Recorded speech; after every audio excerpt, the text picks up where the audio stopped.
Hello friends, welcome to Defence Matrix. तो जैसा कि हम जानते हैं, इंडिया और यूएस के बीच में ट्रेड वॉर चल रही है, जिसको प्रेसिडेंट ट्रंप द्वारा ही स्टार्ट किया गया है। पर यहाँ पर मुद्दा खाली ट्रेड वॉर का नहीं है, ये हमने पहले भी एक्सप्लेन किया है।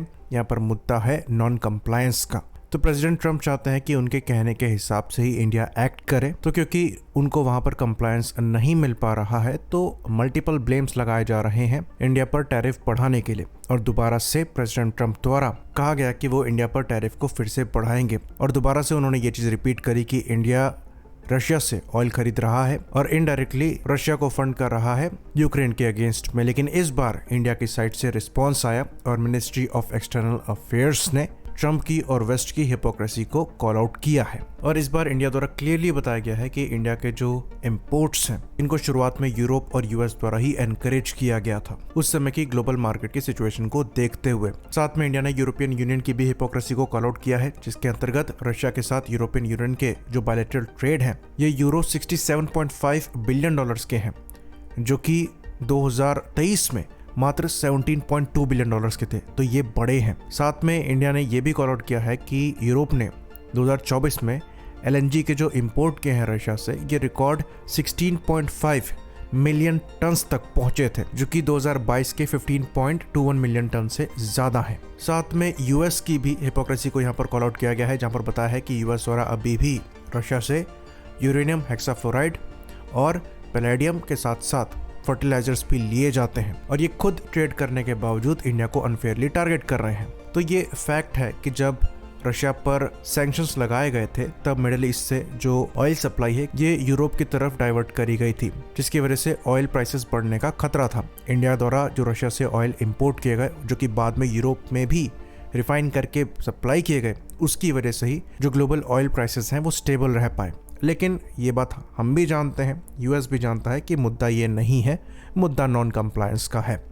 ट्रंप ने कुछ बोला है, वो नहीं माना जा रहा है, तो 10 कारण निकाले जाएंगे इंडिया में फॉल्ट दिखाने के लिए। पिछली बार के ट्वीट में उन्होंने ये तक मेंशन कर दिया था, इंडिया रशिया से ही वेपन खरीदता है, जबकि पिछले कुछ सालों से हम यूएस से ही ज्यादातर अपनी डिफेंस डील्स कर रहे हैं। तो ये पिक्चर पेंट करने की कोशिश करी जा रही है कि इंडिया रशिया को सपोर्ट कर रहा है इस कॉन्फ्लिक्ट में। लेकिन ट्रंप द्वारा चाइना के अगेंस्ट ज्यादा कुछ नहीं बोला जा पा रहा है, क्योंकि पिछली बार इन्होंने कोशिश करी थी और इन्हीं का नुकसान हो गया था। यूएस काफी हद तक चाइना पर डिपेंडेंट है और चाइना के पास लेवरेज है, जिसकी वजह से यूएस ज्यादा कुछ इनके अगेंस्ट नहीं कर सकता, और इसलिए बार बार डेडलाइन पे डेडलाइन ट्रेड टॉक्स की बढ़ाई जा रही हैं। पर इंडिया, जिसको ये अपना एलाई मानते हैं, उसको ये बुली करने की कोशिश कर रहे हैं, और ये इनका कोर एटीट्यूड है। ये हिस्ट्री में भी हमने देखा है, और ये चीज़ हम पिछले काफ़ी समय से कहते चले आ रहे हैं कि अमेरिका पर भरोसा करना ठीक नहीं है। डेफिनेटली इनके पास दुनिया के सबसे लेटेस्ट और एडवांस वेपन सिस्टम्स हैं, पर आप लड़ाई के मामले में उसी गन को प्रेफर करेंगे जो आपको पता है कि जब फायर करना हो तो फायर करेगी। सबसे एडवांस गन को आप चूज नहीं करेंगे जिसकी कोई गारंटी ना हो, और यूएस वही है। तो इसके पीछे बड़ा कारण ये है कि अमेरिका का जो स्ट्रक्चर है वही कुछ ऐसा है कि आप इन पर भरोसा नहीं कर सकते। तो इनके प्रेसिडेंट पर इनकी फॉरेन पॉलिसी काफी हद तक डिपेंड करती है। तो जिस टाइप के प्रेसिडेंट आपको मिलेंगे, उस टाइप की फॉरेन पॉलिसीज आपको मिलेगी। तो ऐसी कंट्रीज के साथ लॉन्ग टर्म रिलेशन को चलाना खतरनाक होता है, और सर्टेनिटी की गारंटी नहीं होती है।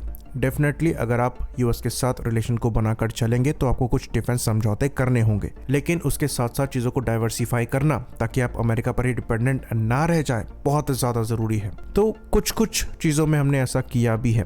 हमने एक डेडिकेटेड वीडियो बनाया था जहाँ पर हमने बताया था कि कौन कौन से अमेरिकन वेपन्स को हम ऑपरेट करते हैं, इनके रिप्लेसमेंट क्या क्या हो सकते हैं, और किस किस वेपन सिस्टम्स के नहीं हो सकते। पर जो सबसे बड़ी गलती हमने करी, जिसको हम अभी भी फ्लैग करेंगे, ये जेट इंजन्स को लेकर है। तेजस के लिए आप अमेरिकन जेट इंजन्स को इस्तेमाल कर रहे हैं, वहाँ पर कुछ डिलेज हुई जो कि जानबूझकर नहीं करी गई, पर एक आइडिया आपको मिल गया कि अगर ये चीज़ जानबूझकर करी जाती हैं तो हम किस सिचुएशन में फंस सकते हैं। तो सारे एग्स एक ही बास्केट में डालना ठीक नहीं है। हम पास्ट में भी इसके बारे में बात कर चुके हैं, दोबारा इसी बारे में बात करेंगे कि तेजस Mark II के लिए जो हम F414 की डील कर रहे हैं, वो कितनी ही अच्छी क्यों ना हो, कितनी ही टेक्नोलॉजी हमें अमेरिका क्यों ना दे रहा हो, अमेरिका के साथ हमें आगे नहीं बढ़ाना चाहिए। ये खुद अमेरिका को फंदा पकड़ाना होगा।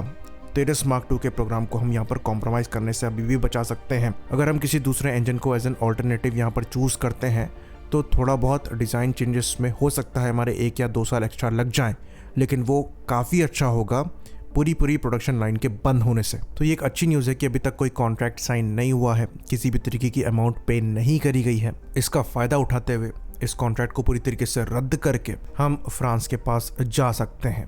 वहीं पर तेजस की बात करें तो तेजस के लिए जो हम F404 इंजन यूज़ कर रहे हैं उसके ऑल्टरनेटिव को देखना बहुत ज़रूरी है, जो कि कावेरी के रूप में देखा जा सकता है। तो कावेरी प्रोग्राम को सक्सेस बनाना बहुत ज़्यादा ज़रूरी है। इस इंजन से जो एक्सपेक्टेड परफॉर्मेंस है उसको अचीव करना बहुत ज़्यादा ज़रूरी है, ताकि फ्यूचर में हम अमेरिकन इंजन्स को रिप्लेस कर पाएँ। साथ में जो दूसरे अवेलेबल इंजन्स हैं, चाहे ये रशियन RD33 हो, चाहे ये फ्रेंच M88 इंजन हो, इनको भी हमें तेजस से इंटीग्रेट करने की कोशिश करनी चाहिए। इन केस अगर फ्यूचर में US अपने F404 इंजन की सप्लाई भी रोक देता है, तब भी हमारे पास एक ऑप्शन होना चाहिए। होपफुली अब हम इस डायरेक्शन में काम करें, ऐसे रिस्की प्रोजेक्ट से अमेरिका को दूर रखें और इनसे उन्हीं चीज़ों को लेकर डील करी जाए जो कि हमारी नेशनल सिक्योरिटी को कॉम्प्रोमाइज़ ना करे। होपफुली इन्फॉर्मेशन यहाँ पर क्लियर रही हो। इसी बात पर इस वीडियो को हम ख़त्म करेंगे। लाइक करिए, सब्सक्राइब करिए। जय हिंद।